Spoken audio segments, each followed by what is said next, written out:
we're blending all this. And of course on this tree of thing, we really are now entering the area of expertise of judo.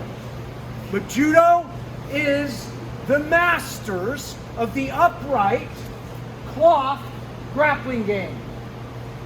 Greco are the masters of the no cloth upright grappling game. But collegiate wrestling is the mastery of be the back arching guy on top no matter what, motherfucker. But jiu-jitsu, we have our own breadth of expertise, which you all know because you do mainly jiu-jitsu. But we're trying to take the same concepts that we are learning here, the independence of upper bodies, lower bodies, middle range, high line, lift, sag, punch and pull, maneuver to get where I want to go, changing directions, going back to what I do mostly, which is called bad judo for a jiu-jitsu. Right? Because I want to get the fucking fight on the ground. And in the sport, I won't score any more points by an ippon throw than I will an ankle pick. And we humans will operate within the rules of the game, whether they are nature-imposed rules or man-made rules. No one is completely free. Hate to tell you, libertarians, that doesn't mean you Marxists are right either, you shitheads. Okay, so, what were we talking about again? Oh, we're gonna get this shit onto the fucking ground, right? Was that what we were doing? The bad judo parts are, well, like when I was young, my favorite one is I slide into home plate, catch an ankle coming in here, which obviously, as you just witnessed, I'm told fucking it. Because that's a dynamic kind of faux guard pull where you're shoving your punch hand. This is operating at the same time you pull, and then as they counter that, you're coming up and you get your crossing. We're not going to do that because I can't fucking do it. And I'll embarrass myself and probably break something. But beware the old lion. Because he's old and he's still alive. So there's some reason why, right? And the young ones, they all know he's got one good fight left. So I like to tell myself I've got one good thundering, pull it out my ass like I'm 28, a battle left. And then after that I'll be fucking crippled. Alright. So we're gonna just faux get this on the ground. Let's just say I have this awesome throw, my wrist is fast so I can't do it. And I bend the waist, I pick my opponent up perfectly, and I throw him down. Right?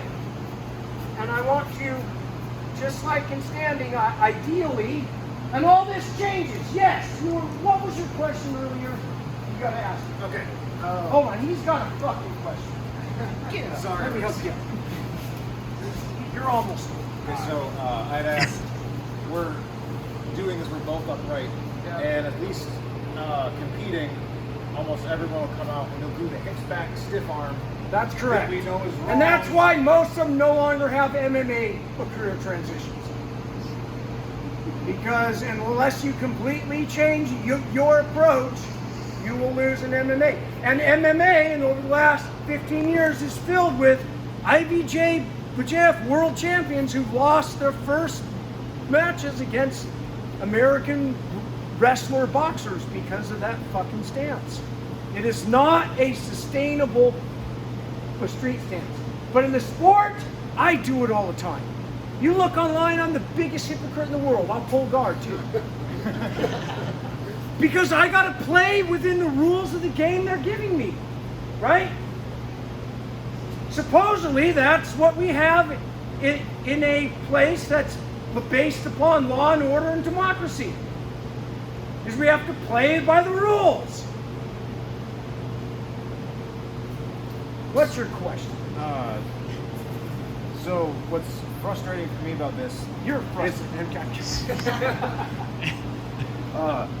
is the stiff arm is keeping you away and the Yes. legs are far away. Yep. And so I find it difficult to capitalize on before they do this for 30 seconds and then pull guard. Which is how in 1992 I won my judo competitions as a purple belt before anyone knew jiu-jitsu. Because I'd pull fucking flying arm bars and guards. And it would fucking piss off all the judo guys because I had that shit jiu-jitsu stance, right? So when they are that way, I remind myself that in competition is not the point, but a learning tool, because the overarching goal on the top of the triangle is street. So my goal is the purity of the effectiveness of the art in a real fight, quote unquote, that hypothetical real thing existing out there. My art and my sport are training for whatever reality is. It's a controlled thing. So my opponents here, I remind myself, well, in the street, I just need your head off. Right. So I haven't lost the real fight, but I got to play the game. So instead of bending over playing it, I also sit. And for me, and I want him to pull a guard because I'm on top.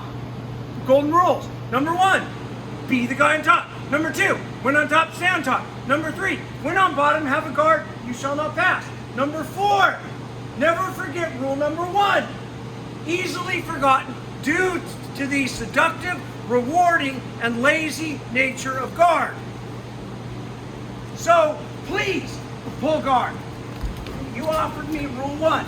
Now, thanks. I don't have to take you down or throw you. If you don't want to end up in a guard, go. Now I'm just making sure you can't close it. Okay. That's my answer to that. So more about anticipating the guard. Yes. And then in this postmodern but jiu-jitsu age, we get the guys who race to who pulls guard first. Right. Right? Which should embarrass the fuck out of you. Yes. It's like having a masturbation contest. That should embarrass the fuck out of you. And those of you who've had one masturbation contest, you're lucky it's not online. The dual guard pulls all over online. Isn't that awful? Fucking computers ruined everything, man. Okay. Thank you. So wait. Oh yeah. So wait. Let's just get back to, let me pretend I got some awesome throw on you, right? We're down. Same thing. I got my sleeve grip and my lead grip. And I want to have a nice mobile hip and knee ride. Nice mobile knee ride and hip. I think we went over knee ride last time, so I won't go over it. I don't think you did knee ride last time. No, we did scissor sweep. All right, well look. So, as a general rule, I don't want my head to go past his midline. Over here. Is he? I'm unstable, right? Which seems obvious, but it's not. But just like this, seems obviously dumb, but it's actually not. Because it does have an advantage because of instincts. Because we are evolved apes. And we used to walk like this. And my feet were like hands. Which is why an ape or a gorilla will kick your fucking ass.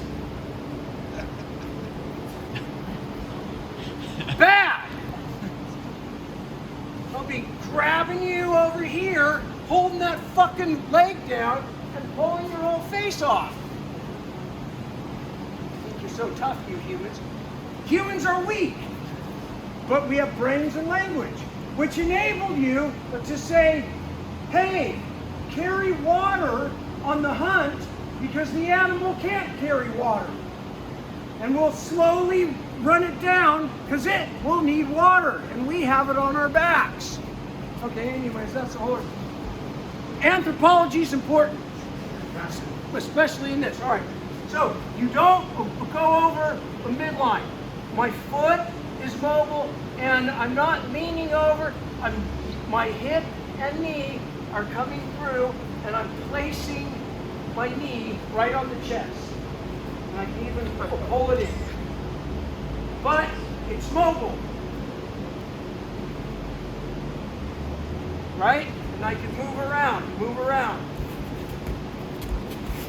Yep. Look here in 1 sec. Come over here. Let's see your knee right. Yeah, that's not bad. Okay, hands on your head and interlace your fingers. Do it now. Like this? Yes. Do not move. All right. Hold that spot. Yes. You want your hands independent, not using your hands as a crutch or balance. Remove that knee. Replace it. Remove it. Replace it. Remove it. Replace it. Now reach down and grip. Grip. Yes. Good. Your nose is going over there. Yeah. All right. Real quick knee right. Go.